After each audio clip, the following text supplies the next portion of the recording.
the new owner at the Bridge. The American Todd Boehly is taking over at Chelsea after his £4.25 billion deal was given government approval. It's definitely a new era for Chelsea, and I think everybody should be really excited for it. How difficult has it been being run by the government? It's been rubbish. It's hard to, like, you can't buy tickets. It's a very important day for Chelsea fans because it is a new chapter in Chelsea's history. Chelsea's future has been in government hands after the oligarch sanctions hit Roman Abramovich. The war in Ukraine started a battle of billionaires to buy the club, and the group led by the LA Dodgers owner won it. Former player Paul Canaville is known as King Canners to Chelsea fans. He has effectively been the king maker after meeting all the prospective buyers. What was special about Todd Boehly's bid? Todd gave me the respect. He had a flight to go out and back to America, but he waited on me to meet me in person. And that alone showed me how serious he felt. I think Chelsea fans will see a much improved match day experience, although it might be a little more expensive. And I think they'll see real improvements on the pitch as well. How tough was it operating under sanctions? Very tough, not knowing what was happening, not knowing what was going on. Coming into games where it wasn't the same atmosphere. But I'm looking ahead. I'm looking future for Chelsea Football Club. It's got to be great. The football season is now over, but at Chelsea, a new era is just beginning. And you always just have to keep remembering that the fan's the center, right? And the second that you kind of veer, just go back to think about the fan, think about the fan. And if you're always wearing the fan's eyes, right, and thinking about it from that perspective, and you have the good fortune of also having a major market like Los Angeles, those two things go together very nicely.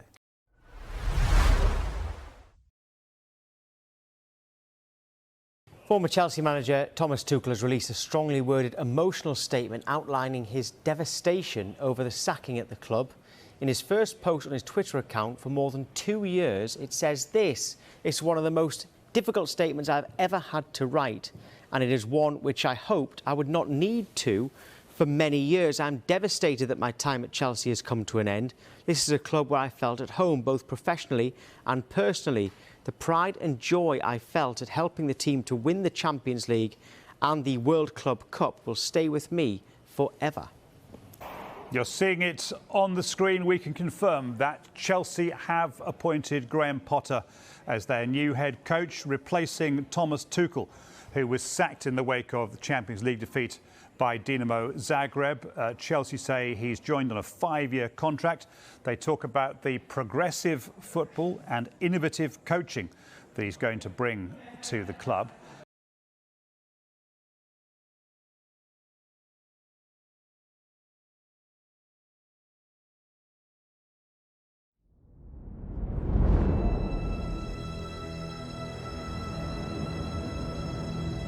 We have to attend because lots of us have got season tickets, but also they're our team, and we support them through thick and thin. And at the moment, this is unbelievably thin. My dad made me support this club since birth, so.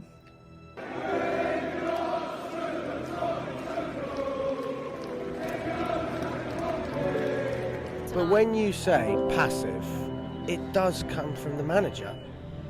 It does, exactly, and that's what I mean. That's where I want to be seeing more of, because I'm all down to back Potter. If the board and if the owner has put faith into this man for the long-term project, then there is a reason. So our goal is to really bring, a team together that, with the academy, with the first team, with the incremental clubs that we want to acquire and develop, all of that needs to be, a well-oiled machine. Have some f***ing bottom Mourinho people, all right?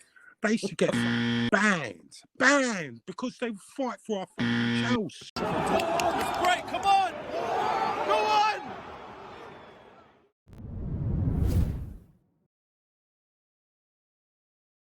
Chelsea fans mobbed Graham Potter to express their support as he walked to his van outside Craven Cottage after Chelsea were beaten 2-1 by Fulham on Thursday evening. "Change the squad, they are the problem," chanted the supporters. The boss had earlier expressed his regret for the poor run of results. "I feel for the supporters, players, and everybody connected with the club," lamented Potter in the post-match interview. Despite winning 5 of his first 6 matches at the Elm of Chelsea, Potter has guided the club through one of the most disastrous runs in the last 30 years. Under his tutelage, the Blues have won only 2 games since the start of November last year, which is only 2 out of 9 fixtures. Since his appointment last September to replace Thomas Tuchel, Chelsea have conceded 19 goals and scored only 21 times, an indication of their underwhelming conversion rate up front. Clearly, Potter's free-flow style of playing from the back is yet to click at the Bridge, with his team only flattering to deceive, leaving them stuck mid-table and 10 points outside the top 4. Even though the club has splashed over £300 million since the end of last season, the transition from Tuchel to Potter has seemingly been rocky for the new owners. And the change of the backroom staff has not helped the situation, with a myriad of first-team players languishing in a string of recurring injuries that have taken a toll on the team performance. It is amazing to see the Chelsea supporters and the new owners showing their full support for Potter's project, but with all the pressure piling up, he has to find a quick answer to coach a win when his men welcome Crystal Palace on Sunday. While Thomas Tuchel and other Chelsea managers were sacked for a little better results, Potter's dismissal could see the club wash £66 million down the drain in the span of 5 months. We've just lost 2-1 away against Fulham. I don't know what to say anymore. Chelsea back. When we want our Chelsea back. When we want our Chelsea back.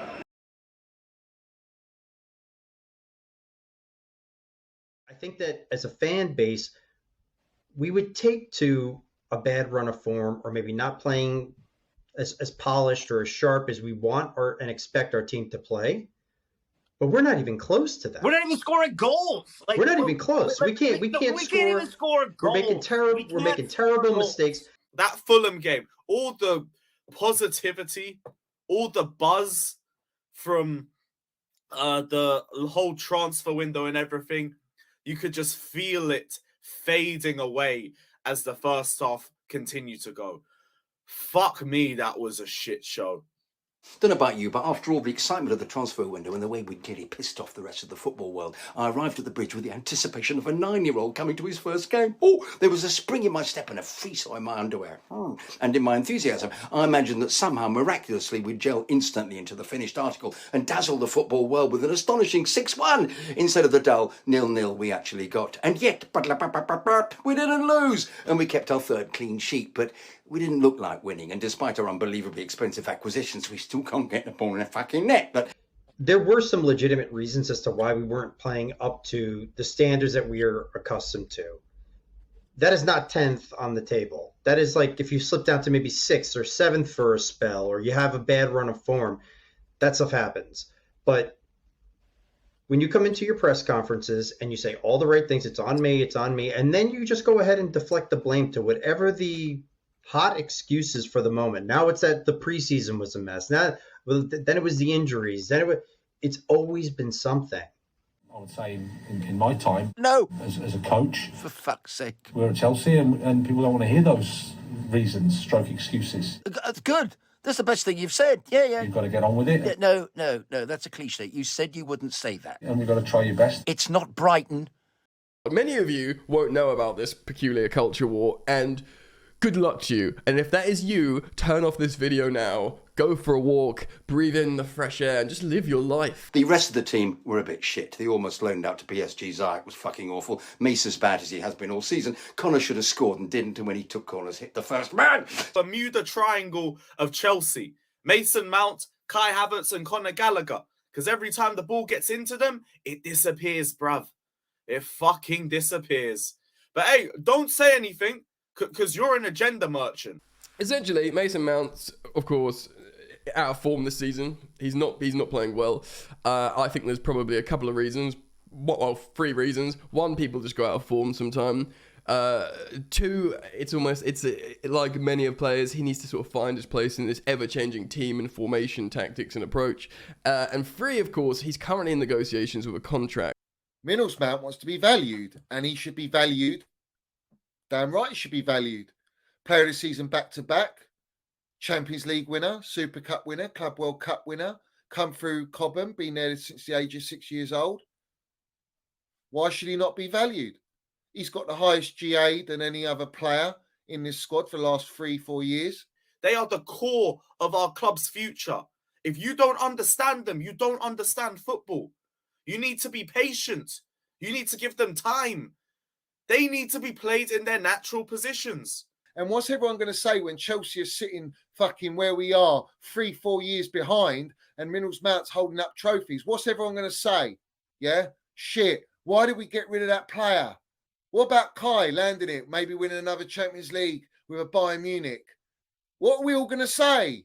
What are they? Well, not me. I know what I'm going to say. What is everyone else going to say? Oh, yeah, shit. Oh, shit. Look, they've turned into fucking world-class players. What do we know?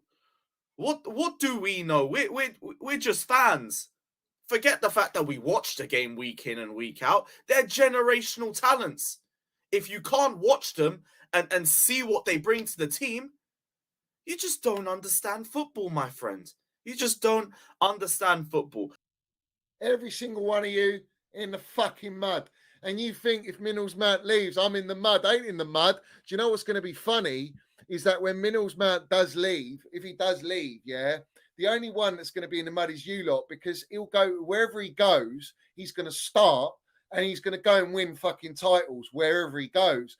And make sure that he stays and build a team around him as well, really. Listen to what John Obi's saying. Build a team around Mount. This is what the owner should be doing.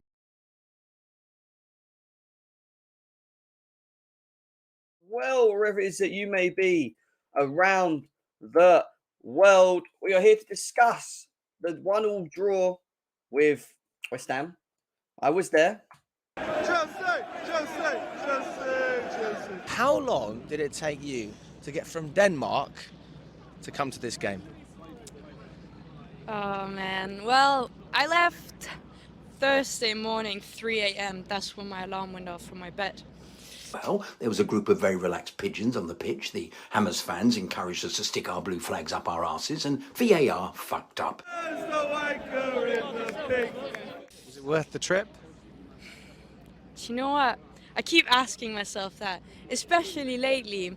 But I still think we need to remember that we're very privileged. We should have won it in the first 20 minutes when we were all over them. 2 offside goals in that period, some very neat, impressive quick passing from Mudryk and Madueke, and a terrific Felix volley from an Enzo chip for the goal. They're both top players, love them. Cue the amusing "we're winning away, how shit must you be" chant.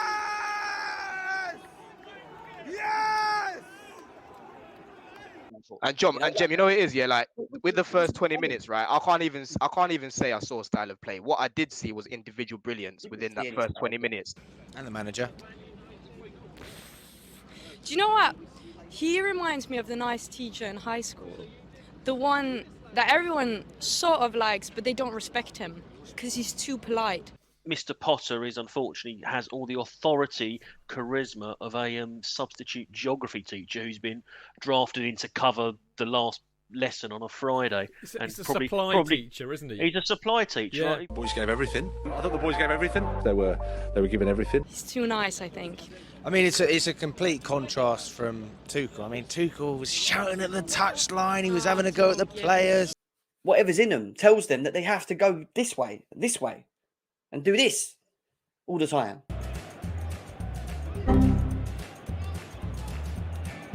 When we need to do that. We can't always walk the ball in the back of the net. That's my point. Flicked on, everyone falls asleep, and Emerson, yes, our ex-player Emerson, twats it in at the far post. Curse of the ex-player. Of course it was a fucking pen. I refer you to my VAR video. Refs, an incompetent cabal of self-serving, preening, narcissistic fuckwits. Anyway. Caught up! Fucking hell! I thought the link-up play between Fernandez and Felix was brilliant. I thought that was a touch of class. But then it all falls on its face when you've got Potter that then doesn't know what to do with his defence.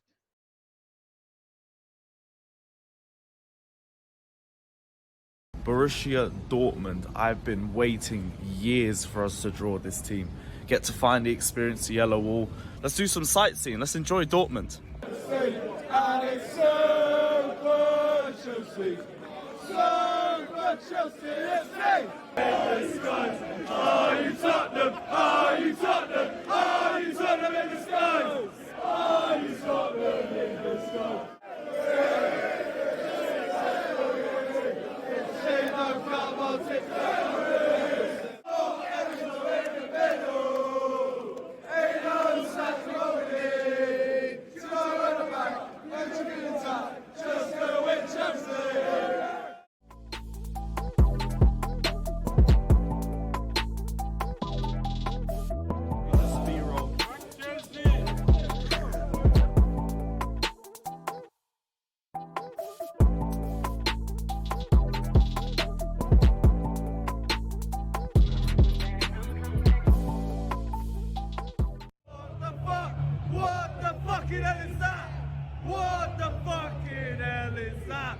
I don't want to speak to you right now, expressions. I don't want to speak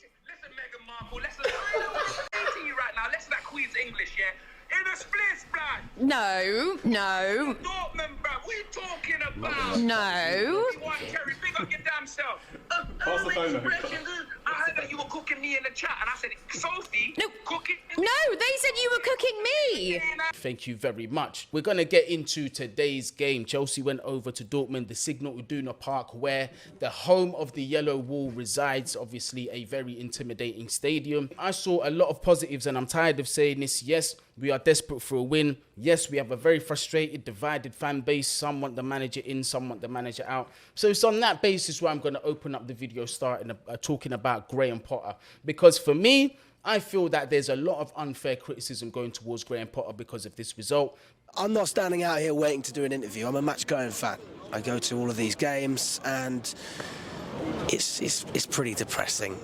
It is a better performance. I think we can all agree with that. But it's still not good enough. We've got Southampton next week. This week. They're bottom of the table. I'm not even confident that we're going to beat Southampton. What am I doing with my life? I'm sitting on grass, talking to a fucking camera about how shit Chelsea is again. Comprende?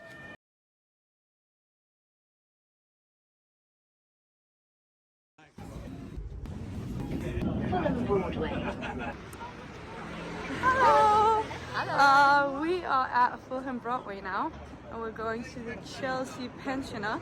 That's how you say it, right? Ali Pine. Oh yeah. And food. Yeah. And food. Might get wasted. We're not too sure, and then we'll just go to the stadium. Oh yeah.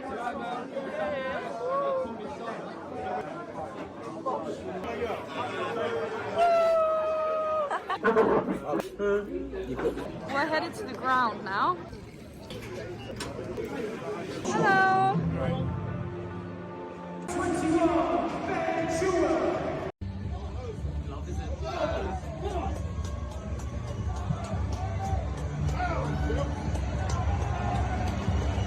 Sort it out! Gaffer, sort this out, man! Why are we playing like this? This is shocking! This is not Chels! This is not Chels! Yeah, and you can't see a game plan because there isn't one, or they're not following what he's asking them to do. And the good moments are good players playing together. You can put 11 good players on the pitch, they'll work something out.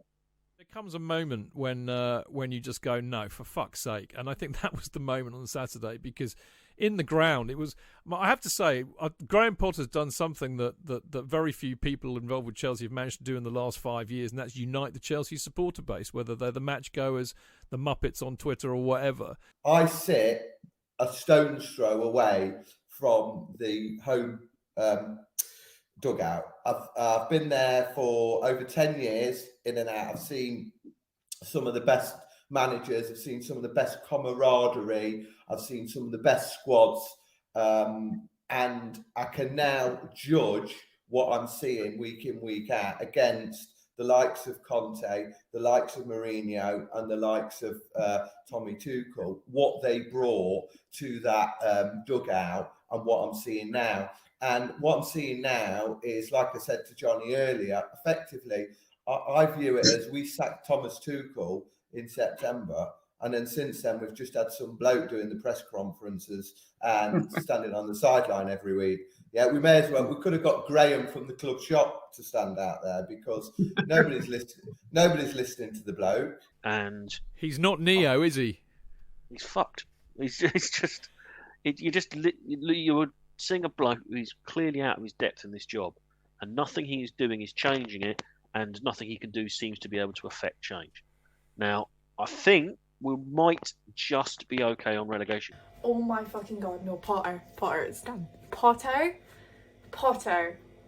That's a wrap. I can't believe we've done this.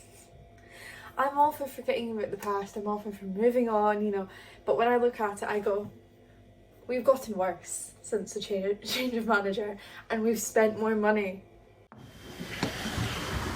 Now, Graham, confidence. You've lost 1-0 at home to the bottom club in the division. Everyone hates you. All these journalists think you're a wanker. But remember, you've got the support of the board to the end of the season, despite looking clueless. Now, head up, confidence, no cliches. You can do it, and no smiling. We lost. No, don't smile. You look as if you just pooped. It was a below-par performance in the first half. If we didn't score in the second, come on, let's dull. Tobes, they didn't have a manager. Tobes. They didn't have a manager, Matisse. This is absolute craziness. Southampton, set up with a plan and idea. Well, we certainly didn't, did we? Tobes, our manager came out because I'm going to join you on this. I'm not sticking up defending shit, bro. I'm joining you in this. Our manager came out and said that they were well prepared. Their manager came out afterwards and said we didn't have time to do tactics. The others said you're the worst manager in this club's history. Well, those who watched through the Jeff Hurst and Danny Blanchflower eras might disagree. How would you respond to that kind of criticism? Tricky. Well, after a 1-0 defeat at home, to the bottom side, any criticism you get is understandable. Don't give any excuses. I think we've had a tough period. No. But this is a downward trajectory, and if Potter doesn't go, we're in the shit. We are in the shit. This is the shit. We are in it. Lots of challenges in terms of integrating young players into the Premier League, which you're not managing. Whilst results don't go your way, then it can be tough. It's the wrong word. Hopeless. And I'm sure there'll be people out there that will think I'm the problem. The whole fan base, Graham. Change the subject quick. My job is to help the team keep working through a tough period. No tough period, bollocks. So get off this. Call all Chelsea fans, all far out and wide, for this Chelsea discussion, because I think Chelsea are in a crisis, and I think this is needed. And even when I sent out the bad signal, guys were saying that, half hope, thank you for doing this, because I actually need to get the stuff out. Because I want this to really be an in-depth discussion about what went wrong. What happened from Abramovich to Boehly to the transfers to where we find ourselves now. We needed to win this game. And there's no excuses. There isn't any excuses. But I do want to just say, why does this always happen to us, that when Southampton suddenly become a football team? They've been dismal. They are destined for the drop. This is beyond horrendous. They are absolutely dog shit. Any 11 he picked from the squad that we've got should be good enough to beat that team. Why the fuck didn't they? They're not playing for him. You really think that's it? Yeah, and I think Boehly's plan's absolute bollocks, because he brought the world champions. So I don't think they needed this big overhaul that they're leaking out to the press every 5 minutes, talking about how bad Tuchel was every time we lose a game, because they need to deflect away from what Potter's doing or not doing. This is beyond unacceptable. And I've already made my position clear that he has to be sacked. I'm here with Steve and Tony from Chelsea SW6. Well, I hate to say I told you so, but I told you so. It's just been logical. He's a man with literally no honours to his name, taking over a club as big as Chelsea. What were we thinking about? And why are we surprised, All this project bollocks, and all those people that were screaming for Tuchel to go, calling out the likes of Rory Jennings and all that, we were literally sort of angling to get him gone and that. This is a man, by the way, that, sort of took us to 6 finals. Twice we were in the top 4. Listen, absolute class, Thomas Tuchel. We got rid of him for Graham Potter. Chelsea need to part ways with Thomas Tuchel. There are no two ways about that now. Todd Boehly needs to give Thomas Tuchel the tic-tac. Yeah, what? Graham Potter video out now, is it? Graham Potter needs to get out of the club now. I think up until this point, it has been fairly generous towards him. And I think a lot of people have been fairly kind. That is over. Losing to Tottenham is unacceptable. Oh, is it? Is it that time, is it? Oh, right, just like Tuchel, is it? Well, you're so far in the woods, you've got no credibility, no one values your opinion. Erling Haaland will not live up to the expectation. I am so bored. Why won't he? Because he isn't the player that everybody thinks he is. People are saying that he's going to win the Golden Boot. That is outrageous. It's so disrespectful to the establishment. You're not backing Chels. You're absolutely an embarrassment to our football club. And now you're crying about Graham Potter, the one you're sounding out to take over Thomas Tuchel. Because what? Thomas Tuchel, what? Lost 2 games. We need an elite manager, you know. Those players need to look up to a manager, that's done it, won everything in the game. I mean, do you agree with that, Steve? Do you think he has to go? From day one, right, with nothing against Graham Potter, we kind of knew this was coming from day one. But I didn't really know as they say, the data and how good he's supposed to have been. So I didn't really have a judgment. My sense, my feeling was this can't be the guy for Chelsea, because Chelsea are massive. Now, as it's turned out, it's got worse and worse and worse over the weeks and the months, and everyone's saying give him a chance, and I was kind of in that camp. Richard, honestly, where's it gone wrong? Well, where it's gone wrong is, and what has it been, 15 games? In the 15 games he's been there, he's made 67 changes to his starting lineup. 67. And Andy Townsend touched on that. You can't get continuity. They can't get consistency. You can't get players doing what they want to do if you're swapping and changing systems and players every single time you play, and that's what he's done. So I think that's his first mistake. And another little thing as well, when the mainstream media like what you're doing, that's the time to be worried, because if anyone believes mainstream media, seriously, you need your brain you need a bit of brain surgery, because we're better off being hated, because when we're being hated, we're doing well. Well, we always know who gets manager sacked. The fans will get him sacked eventually. If he doesn't turn it around in the next, what have we got left, 15 games or so? If he doesn't do that, Graham Potter, then the Chelsea fans could get him sacked. There's no doubt about that, Richard. This is terrible form for a team like Chelsea. Absolutely shocking. It really pisses me off, all this misconception that we haven't got good players. We always had good players. Hence the reason why we're in 6 finals. We're in 3 cup finals, weren't we? Like back to back. Do you know what I mean? So let's not, what we're talking about here. It's all about life is about confidence, and it's about perception. And those players are seriously not playing for him. They're not playing for anything actually right now. It's nothing. There is no urgency whatsoever in their play. And we are, and you go to that game. We all know we can see the body language. I joked, but we're not at that 40-point mark, and I'm getting nervous. Time Chelsea went down in 1988, I remember that only too well. We had just 1 point fewer than we have now, with the same number of games to go. Don't for 1 second think we're heading there, but it was also the last time we lost home and away to Southampton. But I feel like now reality of this season is starting to creep in, where it's just like, maybe this is like the negatives you get from doing a rebuild during a season, because I've never seen something like this watching football, where you got new stuff, new players coming in, new signings, new everything, new medical team. That's a lot of change happening in a short amount of time. Nothing is improving. That all goes down to the manager, but Boehly's not going to change anything. That's why it just feels so depressing right now at Chelsea games. But when man are saying stupid comments like "get ready for the championship next season" and nonsense like that, like, bro, I can't talk to you. I can't talk to you like that. You're one of those emotional guys. The extreme side, it's a case of extremes on socials. Yeah, that's what I mean. Like, you're going to be that extreme. You can't have a conversation with someone like that. Let them do their thing over there, and because realistically, they'll shut up when we start winning. That's what a lot of these fans are kind of like. Not in my wildest dreams could I imagine that he would be this bad. You can't score. I think he's scored 1 goal so far in all your fixtures. We have our goal of the month is Felix, because he's the only one who's got the goal. If you're Potter out right now, it's not about Graham Potter. It's about the fact that, are you ready for a rebuild? Can you be patient for a long-term project? Because here's the reality by everyone who's saying sack on the fucking market right now. There's a manager. There's nobody. There's no one. But you don't get no smart, intelligent rebuttals behind, okay, this guy can do that. No one has a clue. It's just pure reaction. And it's just like, have you not seen why we're in this fucking mess to begin with? Because we had no sustainable plan. After every good season, it was a fucking dip straight afterwards. I mean, Tuchel's not here for a reason, for God's sake. Like, when you're younger, you go out with a few girlfriends, whatever, boyfriends, it don't work, you don't hang around, do you?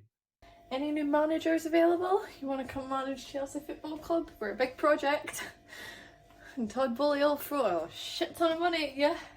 And I put the most blame on the owners is because I see him only as a yes man. And if he's got any minerals and any bollocks, what he should do is go, do you know what? I'm on a 5-year deal. Fuck it. What are they going to do? The worst case, they're going to sack me. But how can they sack me if I get all the players playing the way I want and we win him? They're not going to. They can't sack me, so I can have control at the very least. He's not doing that. He's letting them make decisions for him. All the campaign against Chelsea, which comes under that umbrella, the brown envelopes. Yeah, let's have it right. So all of them lot, they don't want us to be under an elite manager. Why help us progress? Chelsea are suffering and have been suffering for the sins of the father. You know, that when Roman Abramovich got sanctioned, rightly or wrongly, I mean, I think there was a general feeling that people wanted the club to be punished to the extent of being... Fold. Yeah, absolutely. Extinction. They genuinely wanted it, and when it didn't happen, a lot of them were furious. Yeah. And it's still like that. You know, all the solidarity they talk about with football fans was not extended to Chelsea fans when our club was about to get fucked by this government. And it did get fucked by this government. But I mean, properly fucked into extinction. That is what they were aiming for. No, I think and they were happy to let that happen.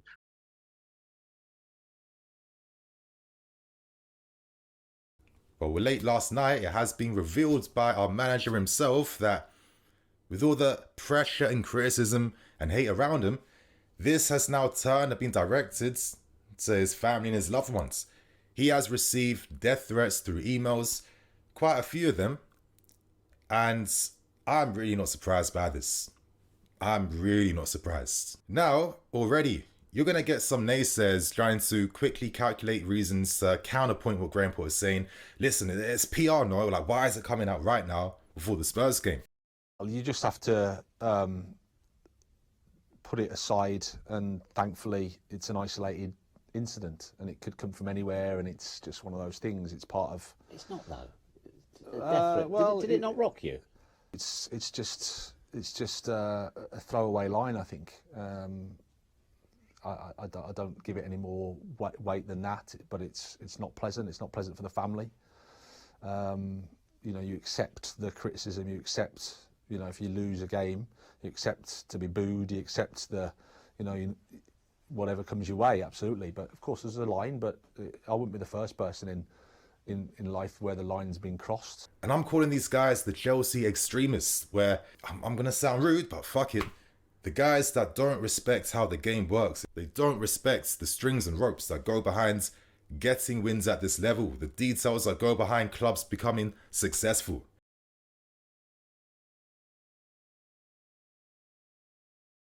So I've been to Tottenham's new stadium 3 times. And every time I've been there, we've won. And I think we'll win again today. Last season, we played them 4 times altogether and managed to beat them on all 4 occasions. This season, we've played them once so far, and we really should have got a win. We were 2-1 up with not long to go, and Tottenham scored from a corner, but Cucurella got his hair pulled during the corner, so it should have been a foul, really. We really need to bounce back today, because last week's game against Southampton was just embarrassing, really. And if we play anyone other than Tottenham today, I'd probably think we're going to lose. But just because it's Tottenham, we always manage to beat Tottenham. I'm going to be confident today. I'm going to go for a 2-0 win. And I hope you enjoyed today's video.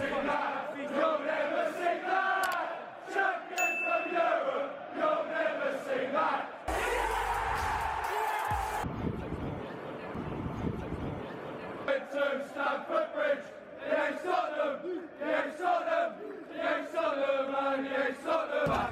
When you enter, just go win Chelsea again. We've got Enzo in the middle. He knows that Rodney. Don't run back.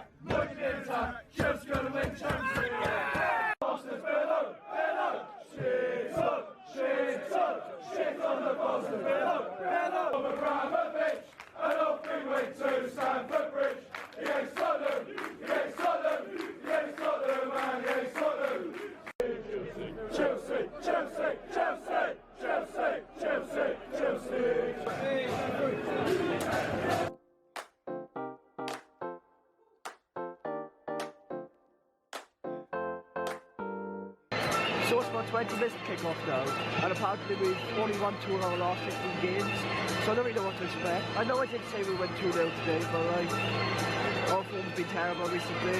I'm quite happy with the team, though. I think it's alright. Yeah, hopefully we can manage to get the win somehow.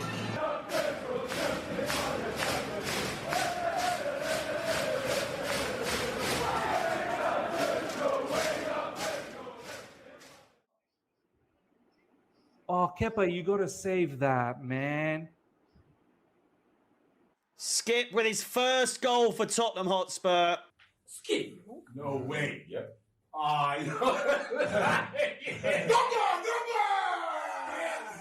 As usual, someone who never fucking scores. Come on!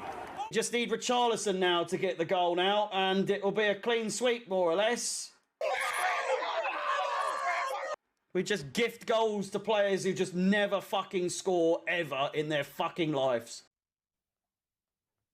Second half, let's go. Why the fuck have we conceded already? I haven't even got the timer going. Are you taking the fucking piss?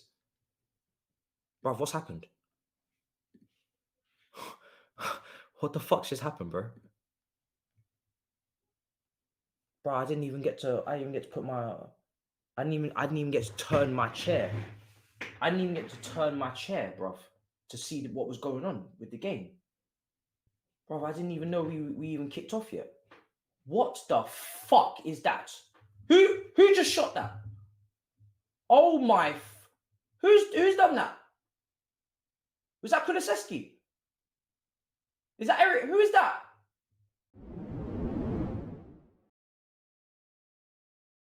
Josh and Jay back with the same show, the America is Blue podcast, where we break down the latest Chelsea disappointments this week in all competitions.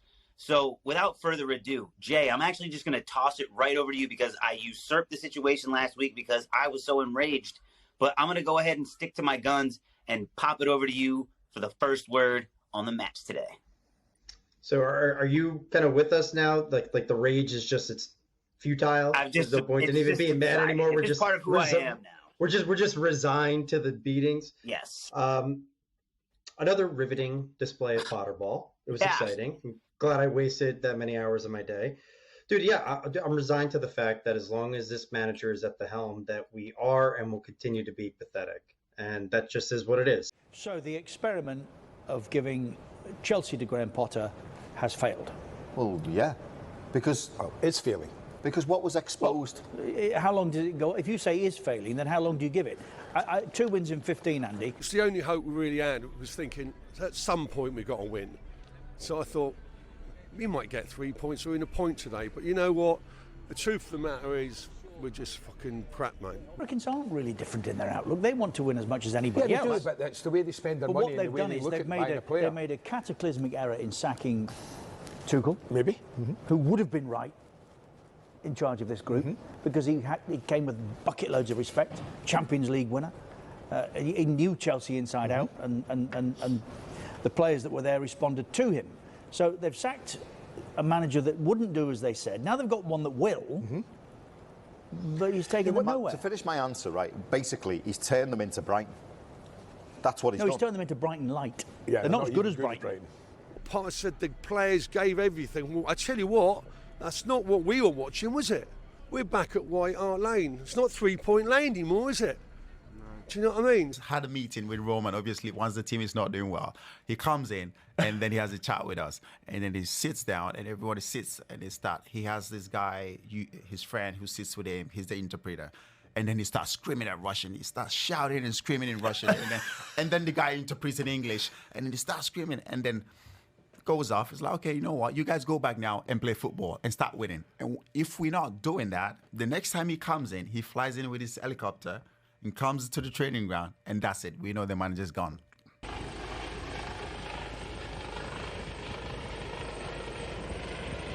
The process is going to get us relegated. Why should we accept that process? And do you think we might get relegated? Do you think it's a possibility? Even people who would ordinarily say give it time, and I'm not talking about Chelsea fans here, are saying, no, actually, he's not good enough. He's out of his depth. Some of his utterings in press conferences have clearly set off a few red lights, and they've just gone, no, he's not waving, he's drowning. if you're not a Chelsea fan, you're loving life. This is next level banter for all of you, isn't it? This is, and to be fair, make the most of it. Make the most of it. Because if it was another club, I'm sure we'd be reacting the same way. It is part and parcel of the game. It's your turn to laugh, so giggle away, right? We couldn't care less. Oh man, we do. Well, we don't care that people are laughing. We care about the depths of hell that Chelsea Football Club are plummeting themselves into because of certain decisions. But anyway, this stat I'm going to show you is actually just very sad and might want to make you cry. So do get some tissues if you can, because this one might actually do the trick. Here it is. Check this out. In a run that started on November 6th, Chelsea have scored 6 goals across their last 15 games in all competitions, the fewest of any side in England's top 4 tiers. That's the final straw, and this today should be the final straw. You do not lose against Tottenham. You do not. Yeah, you do not lose against Tottenham. I'm aiming at Todd Boehly. I'm aiming at the board. I'm aiming at Eghbali. This task has been a grade A disaster. We gave you $600 million, all the winners a manager could wish for, and you've won 2 of your last 14 soccer ball tasks. You've lost the dressing room, the fans. You leave me with no choice. I don't want to hear anything more. I've reached my decision. With regret, Graham, you're not fired. And the question now we've got to ask ourselves is truly, when will it end? When will it stop? When is Todd Boehly going to pull the plug on this hemorrhage that we are going through? This is literal hemorrhage. We are in the red zone. We are on the brink of death. We are being sucked into a relegation fight. Sooner rather than later, a decision needs to be made. All of this patience process, you got to go with the long-term bollocks. Because we're on 2 wins out of 16, but we need 3 in the next 14 in order for us to stay in the league. And if you want to put things into context, the amount of points that Thomas Tuchel got for us, removed, actually puts us in the relegation zone. If you take just Graham Potter's games, right, we're actually in the mix of the relegation zone. We're actually there. We're there. We're fighting to survive. Unbelievable. It's actually, it's shocking. It's absolutely shocking. Now, after yesterday's defeat against Spurs, I feel like I can finally have my definitive opinion on Graham Potter. I've been holding this off because I'm not about my ego. I'm all about fairness. That's the type of guy I am. You know, I like to give time. I respected the context and factors and difficulties that I still stand by would undermine your work. But right now, I don't think Graham Potter's the right guy for the job. And the reason why my opinion is like this currently, right now, is after that Spurs game. And I think the thing that's undermining his work right now is that he can't handle the pressure. He can't handle the squads. He can't handle the egos. He's way too egalitarian in my personal opinion. I could be wrong, but... Payroll? Or either angling to get on, you know, as some influencer super fan and make monetize their bullshit opinions. They also clearly don't have the idea of relegation and promotion in a football league, because you can tank a season in the NFL when you get the first round draft pick, great, and you can rebuild from there. There's no draft in the Premier League. You get finished bottom, you go down. That is what you turned an elite club, Chelsea Football Club, into fucking Brighton, right? Deep that for a second. Let drink in them minerals, Boehly, Eghbali, and Boehly PR going out on the pisser last night wearing the Chelsea gear, yeah, and everyone's going, oh yeah, look at our owner getting pissed up, yeah, what's that about? We've heard that the Gaffer's had death threats, and you're going out getting pissed in Mayfair. Is that the tone you set? Is that the example? Does Roman Abramovich go out and get on the piss up before a London derby? Is that how billionaires stroll? But don't you think it was a PR stunt by the ownership that they make this kind of news to the journalists to spread it out to the people and then read it? Do you think that's kind of obvious from the journalists? They were smart. The owner was smart, Alex. The owner was smart, and they know if they sack Potter at this point, they look themselves like a dumb. dumb owners though, because why? They had to pay a lot of sums of money. Yeah, well, firstly, I think doesn't just reiterate if they were sent, they were abhorrent, they were disgraceful. They should not be used as a way to suppress legitimate criticism and concern about the way the club has been run, both on the Boehly and Clearlake side and Graham Potter's management of the team. What they can't say is, if they start lumping everyone in together, then that's suppressing the debate. That's basically acting like a dictatorship. And if that's what they're trying to do, and they're going to let the media fill in the blanks on it by, flattening it out, then that's a major problem. And I would hope that the Supporters Trust, other associations, kick back on it. I noticed the Supporters Trust statement said criticism of the team is legitimate, and that is the key thing that should be reiterated. These idiots sending these emails wherever they've come from, whatever part of the world they're from, whoever they are. But I work in corporate IT. I know that communications like that can be traced. I know that communications like that, the people who sent them can be discovered. I also know, and this is something the club should address, and address it quickly if they haven't done so already, those communications can be blocked and suppressed. Someone please explain to me, all right, how they know where Potter lives, firstly, and they're posting this, and there's no video evidence or camera evidence. And please tell me how they get his fucking email, all right? That blows my mind. But listen, that's for the police to solve. That's not for Minerals FC to solve. So it is what it is. Graham Potter has said he doesn't do social media. I have no reason to disbelieve him. But if someone is taking a fairly educated guess of what his email address is and sending abuse on the off chance, that should be screened. He should not be receiving that.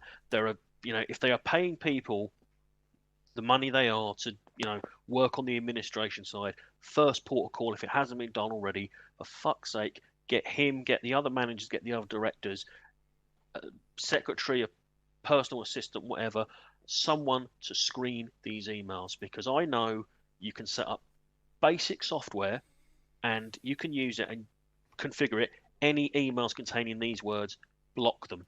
PR is being used to mask the absolute circus and state of our football club that is currently going on right now. And it's only now. The power is not with Boehly, Eghbali, Clearlake. The power ain't with Potter, clearly. The power ain't even with the players themselves.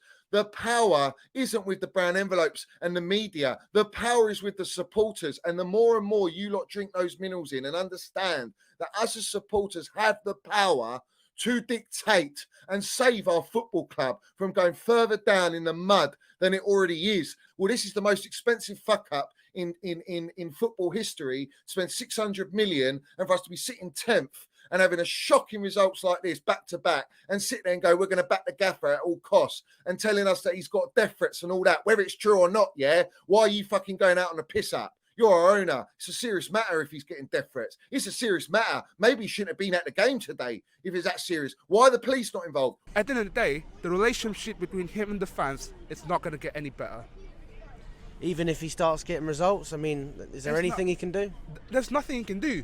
I've seen the fans right now, all over social media, they've already given up on him because there's not a lot of trust in him. That's the problem. If you lose the trust from the fans towards you, there's no point that you stay at this club. But the problem is that the ownership knows that they're smart because they want here for the money in it, but they don't want to admit that they're wrong. Yeah, but they still want the team to win. I mean, they don't want to see this. Absolutely not. I understand that, but at this point, does this result gonna get any better with the run of games coming up? No, Alex. It's gonna get worse, and it's gonna get more toxic between the fan base. It's only a matter of time before fans starting to protest outside the bridge. And I've heard the rumours and that before even the Dortmund game, that they're doing like a pyro, they do like a mini protest. Look at him today. Let's have it right. Let's look at Boehly today. Absolutely hungover, mate. Finished. This guy's finished, right? All the big owners, yeah, he's got a 10% stake in the club, all right? You think all these other owners behind the scenes, all the suits and boots are going to go to him and go, yeah, it's all gravy, it's all the minerals right now, we're all lapping it up. Absolutely not. He's in shit street right now because he is gone with his whole process, his whole baseball Moneyball model, and it is not working, and it will never work at Chelsea Football Club. It doesn't work in football. So stop trying to shoehorn this whole ideology that you're going to change the game and trial our club and turning us into fucking Brighton. Let's have it right. We are Brighton FC at the minute. It's shocking. And that's Graham Potter's third season in Brighton, instilling his philosophy. Look at the fucking results. And now we've gone 2 wins in what, 17? 2 wins in 17? All right, should we bring up the stats to back this all up? Look at the state of this. Draw, loss, loss, loss, 1. Draw, draw, draw, loss, loss. Back to back. And then we got another loss against Spurs.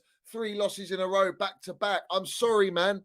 I watched Tony's video earlier on Chelsea SW6, so make sure you do catch his video out. Go to Chelsea SW6 and give them a sub. He put something very, very interesting here, saying that this whole thing about waiting 2-3 games is a win-win for the board. It's a win-win for these owners. And I'm thinking, how? It's a win-win? What do you mean? And he said, well, if we wait 2 to 3 games, right? If we beat Dortmund, oh, well, great. The whole thing looks nice again, doesn't it? It means we just stick. But if we get knocked out, who's to say we're going to sack Graham Potter? We've got nothing left to fight for. We might as well keep him until the end of the season now, don't we? At that point, ladies and gentlemen, I will see all of you in the Championship, and then I would hope that Millwall don't actually get promoted, because I'd like to play Millwall. It's been how many years now? It's been 27 years, I think, since we've played Millwall in a game. 95 FA Cup at Stamford Bridge when we lost on penalties. How are the owners not seeing this? I don't understand. How are they not taking action already? I don't get it. I mentioned evolution rather than revolution, and my feeling when they came in was that this is perfect. We've now got people who are prepared to spend even more money than Roman was spending, take a different approach, which, we agreed that had to be taken in some respects, because, we did win a lot of trophies, but it was chaotic, and it's not like we didn't moan about it, because we did.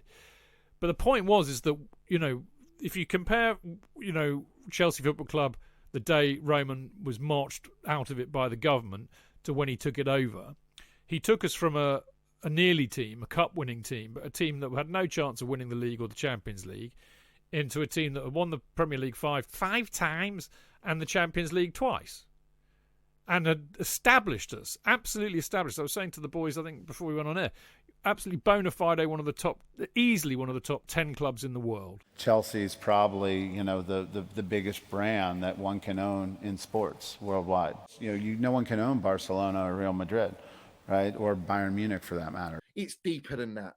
This is about changing the model behind the scenes, the ideology, the vision of what they want to do. I think we've been talked about having a multi-club model.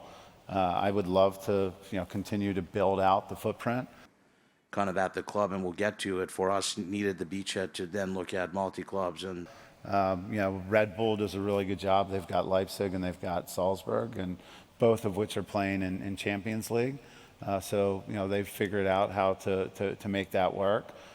15, 20 million, 25, maybe 40 million payroll for their largest club. They generate 50 to 100 million yearly in profit in player trading and player sales. So again, I think. You have Man City, which has a very big network of clubs. Mm-hmm. This idea of Disney or a platform or a beachhead, and what you guys are hoping to achieve there. Well, it could be Disney. It could be, sports is religion. It could be, not too big on the Catholic Church, but the Catholic Church, right? These are institutions that have a wide generational following that, thanks to technology and, really streaming and digital rights we're in the early innings, early days of really global audiences.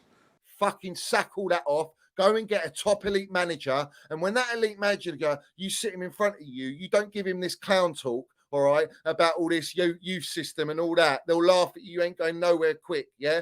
You're going to give them what they want. You want to go and get a Luis Enrique. You want to go and get a Pochettino. I don't want Pochettino, bottle job.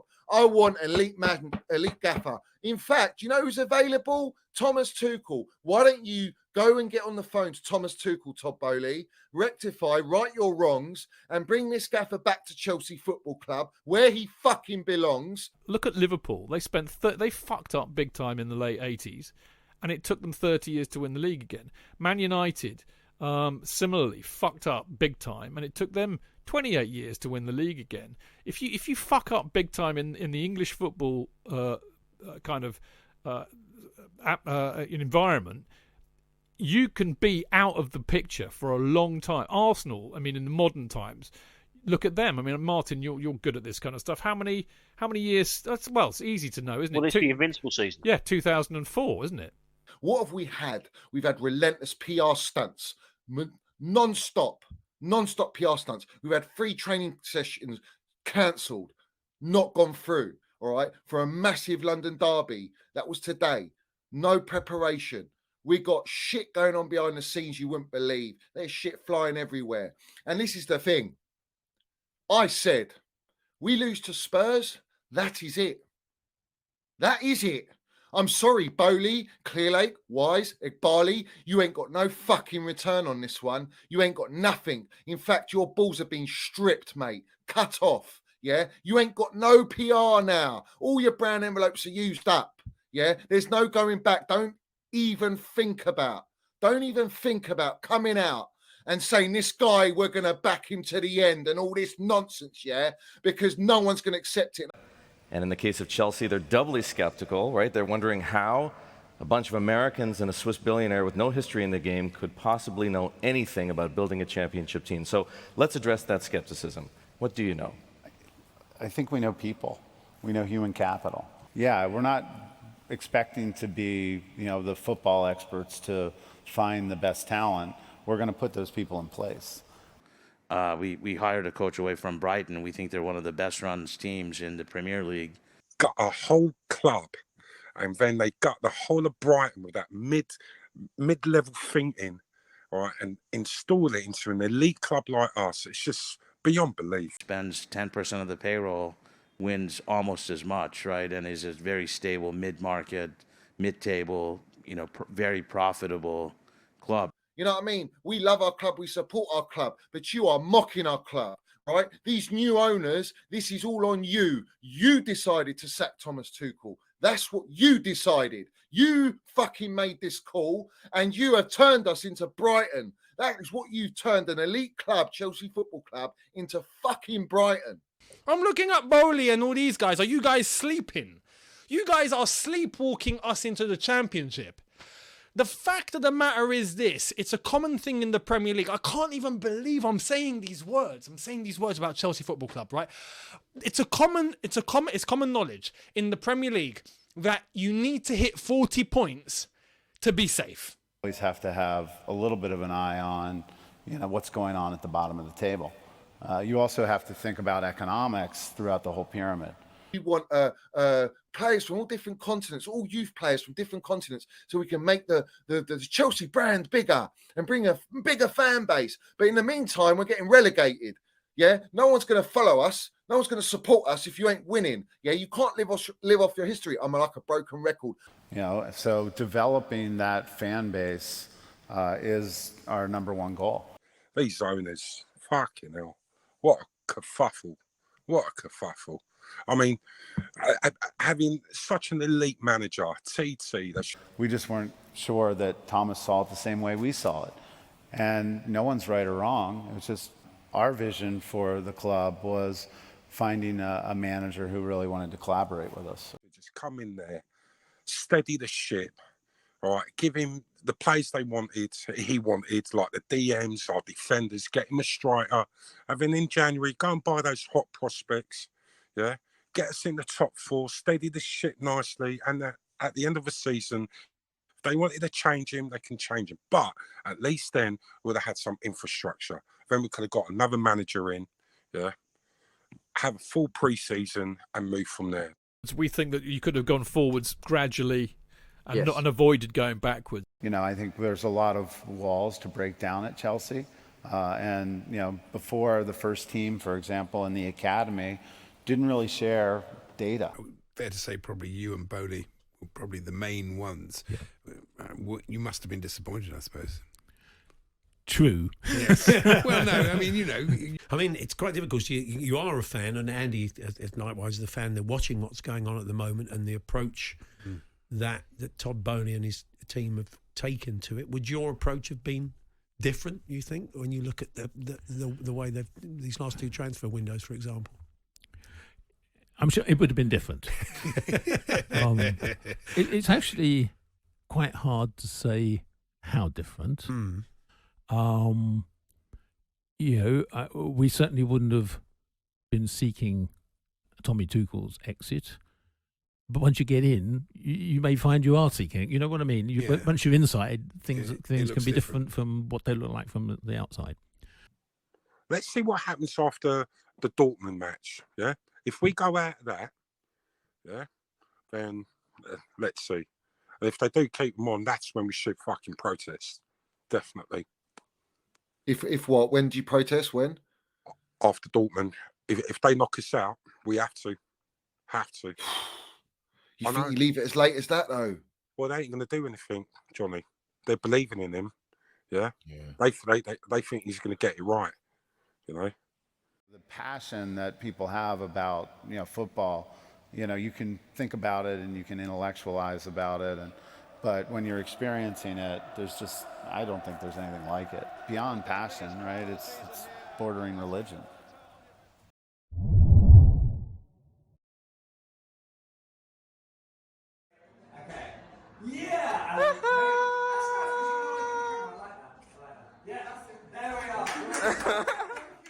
And this is going to make you want to punch a wall. So, get ready. Put a boxing glove on. Don't break your wrist. Graham Potter is going to have to show signs of process. Chelsea are clear that they are backing him, but they do want to see progress. And at the moment, Chelsea are regressing. Are we? Are we regressing? I didn't know that.